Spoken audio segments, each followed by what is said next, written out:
Hey guys, it's Alex Wendling here, and I am in Orlando, Florida for Karate Combat 35. It is Friday, the day before the fights. I'm just taking it easy tonight, staying in and wanting to make some content for my personal channel because I haven't been able to update my personal channel so much. I've been focused on Karate Combat. You've probably seen some of my content on their social platforms from Instagram and Twitter. If you haven't, be sure to follow Karate Combat on all social platforms: TikTok, Instagram, Twitter. Friend them on Facebook. I don't know how that works. I'm never on Facebook anymore. And they might even have a Snapchat. I don't know. But Karate Combat 35, it is going to be a good one. I was here for Karate Combat 34 as well. The only difference is I'm going to be on the broadcast this time, and our broadcast team is so awesome. We have Bas Rutten, who is always there. He is like the league sensei for life, an OG of Karate Combat. Then we have GSP, who is here for Karate Combat 35 specifically. Then we have Josh Palmer, who has been part of the team for a while. Robin Black, also going to be breaking down, doing some analysis. And then me, who's going to be doing the post-fight interviews and celebrity interviews, VIP section stuff. Basically just stepping in for Layla while she's out because she's pregnant and going to be having a beautiful baby in the next coming months. So I have big shoes to fill. She's the most talented broadcaster in the MMA space for sure. I freaking love her. She's been so helpful. So I basically just can't wait. This card is awesome. I'm going to break that down a little bit more, but right now I just want to take a second to say thank you guys, all 900 of you, for all the support. It has been such a slow grind, but I'm finally at the point where I have my debut at a professional fight league. So it's going to be awesome. I feel super blessed, and I couldn't do it without you guys because the reason why I keep getting opportunities is because I have support from my YouTube channel. Just love you guys. Thank you so much. So now let's talk about the fight card coming up. There are 8 fights on this Karate Combat 35 card. And man, they are some great matchups with great storylines. I feel so blessed to have been at the fighter interviews doing one-on-ones with everyone because there's such some deep-rooted competition in some of them with deep stories that we'll get to. And then there's also just really good stylistic matchups. If you're a purist in karate and you just want to see two styles clash in the pit, we have some good shit for you coming up. Another thing is that we added new rules. I think that's another great thing about Karate Combat is that President Adam Kovic, he listens to the fans and lets you guys have a say in different things, not just the rules, but this most recent case, he posted on August 4th that there will be knees allowed. So that completely changes the game of what we're doing.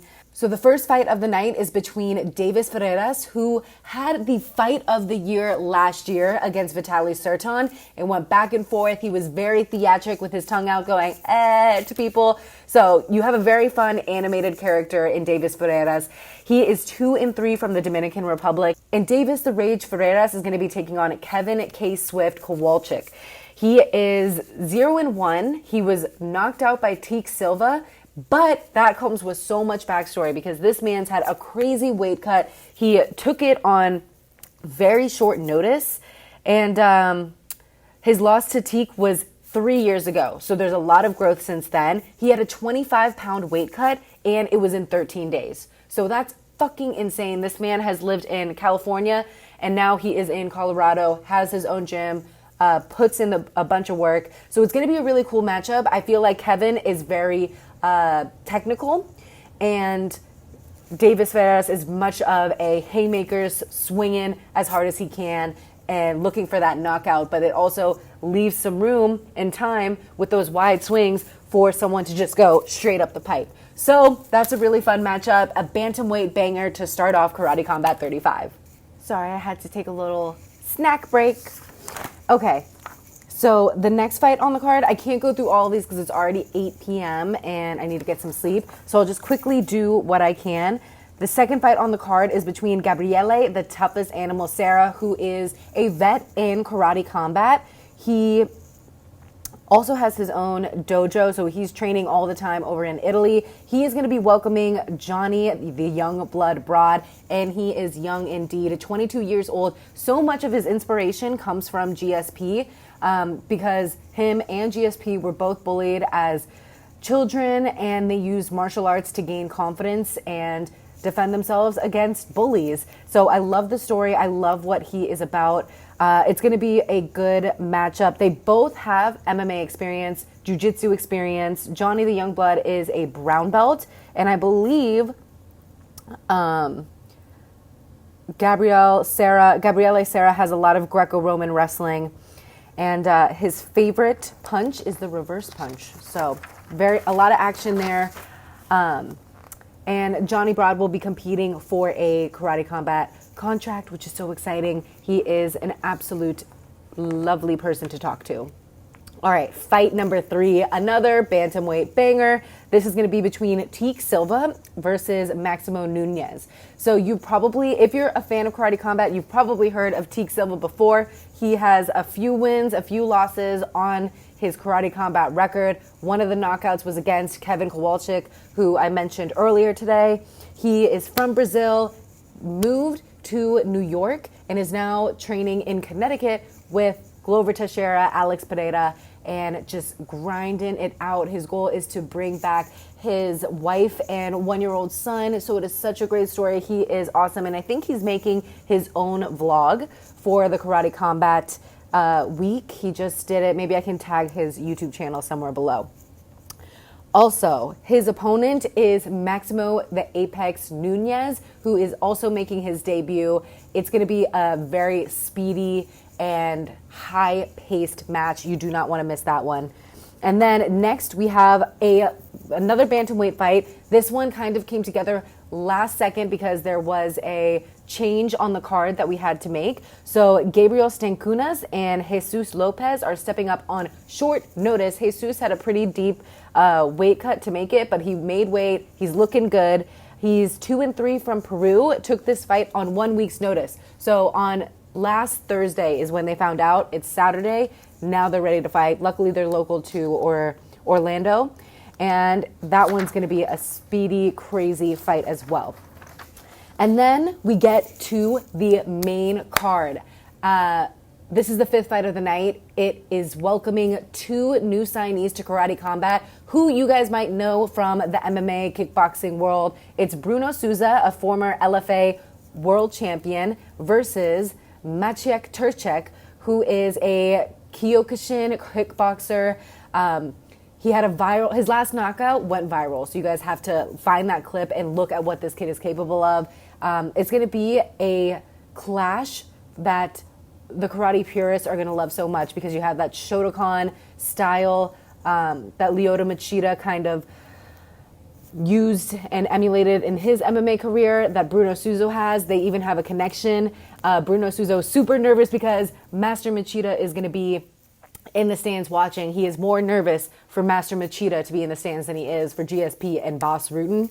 And then Maciej, the Karate Kid Tercjak, he is going to be looking to use that Kyokushin and impress GSP and Bas, who are also Kyokushin karate-based fighters.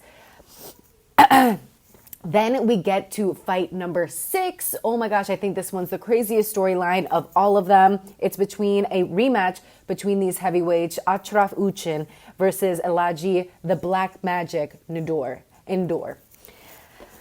So this one has a lot of juice behind it because they have seen each other before at the World Trade Center. And this was early on in the Karate Combat days where only straight punches and linear type strikes were allowed. And El-Haji had done a hook and got a point deduction. The fight went the distance to the 3rd round, and the decision went to Achraf. And El-Haji swears that that was not the correct call, and that the only reason, sorry, excuse that burp, that was nasty, but I just ate a lot of tofu and salad stuff. Anyway, El-Haji swears that the only reason Achraf won is because of that point deduction, and that he's not going to let it be in the judges' decisions this time. So everyone says that there's going to be a knockout. I just have this thing where when everyone else says there's going to be a knockout, that it's going to not happen, and then it's going to go to the 4th round. That's what I feel like is going to happen. And then we're going to see who has the better stamina. But I'm not making any predictions, even though I think I'm allowed to.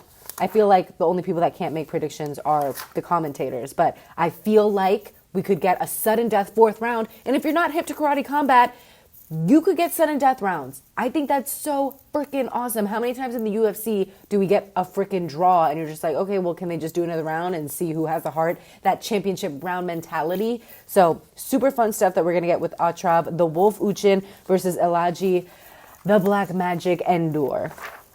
And then finally, the moment that a lot of people are going to be waiting for, it is, of course, the promotional debut of Raymond, the real deal, the human highlight reel, Daniels. It's going to be a good one. His jiu-jitsu coach, Joe Jitsu's there. Tyler Wombles, his striking coach.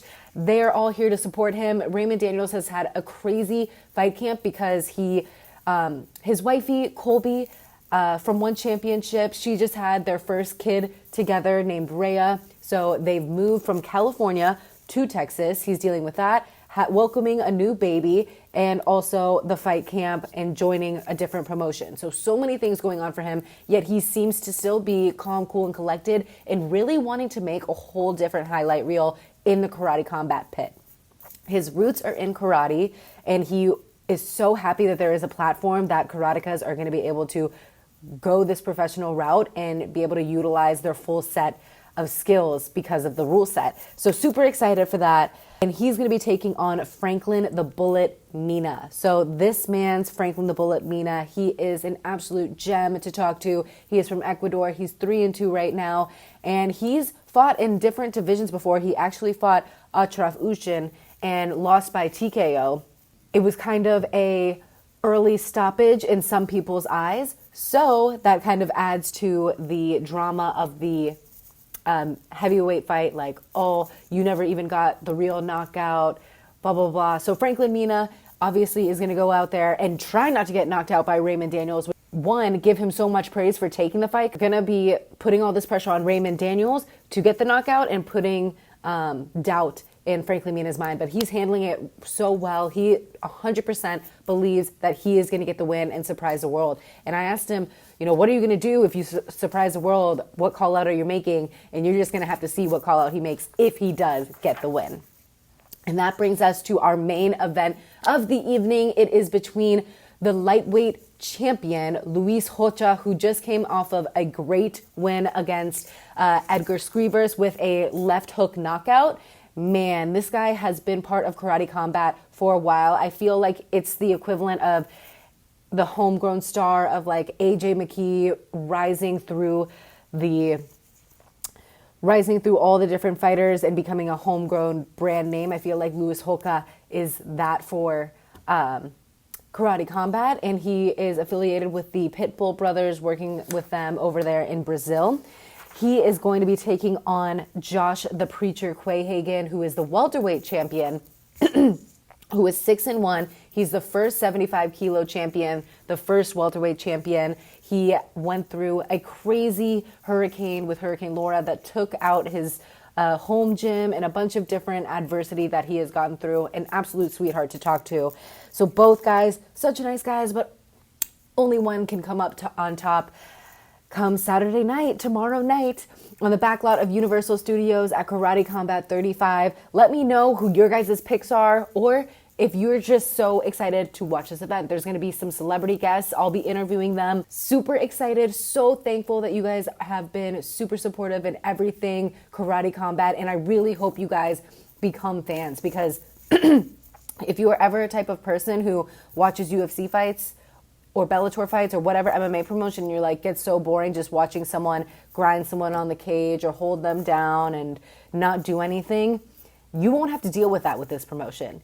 You just have to watch high-paced striking and crazy judo takedowns and leg sweeps. Like, all the most exciting shit that you could have, you get at Karate Combat. And with the inclusion of knees, it just changes the whole game. So I'm so excited. Thank you guys so much for the support, and I will see you on the broadcast tomorrow.